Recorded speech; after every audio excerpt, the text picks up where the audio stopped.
పహల్గాం ఉగ్రదాడిపై మంగళవారం జరిగిన అంతర్గత సంప్రదింపుల సమావేశంలో పాకిస్తాన్ తీరుపై ఐరాస భద్రతా మండలి తీవ్రంగా మండిపడింది.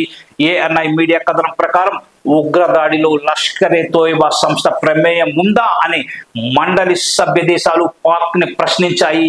సమస్యను పాక్ అంతర్జాతీయకరణ చేసేందుకు చేసిన ప్రయత్నాలు తాజాగా విఫలమయ్యాయి. ఇటీవల పాక్ జరిపిన అణు పరీక్షలపైన సభ్య దేశాలు ఆందోళన వ్యక్తం చేశాయి.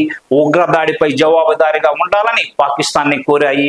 పర్యాటకుల్ని లక్ష్యంగా చేసుకొని చంపడాన్ని ఈ సమావేశంలో ప్రస్తావించారు.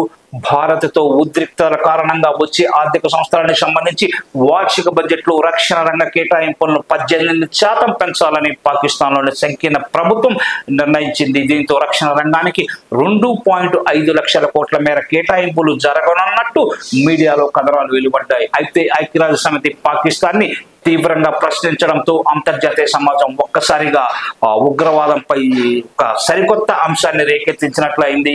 పాకిస్తాన్ ఉగ్రవాదానికి ఊతమిస్తుందనే అంశాలకు బలాన్ని చేకూర్చినట్లయింది. మరి పాకిస్తాన్ దీనిపై ఎలాంటి స్పందనను ముందు చూపుతుందో మనం చూడాల్సి ఉంటుంది.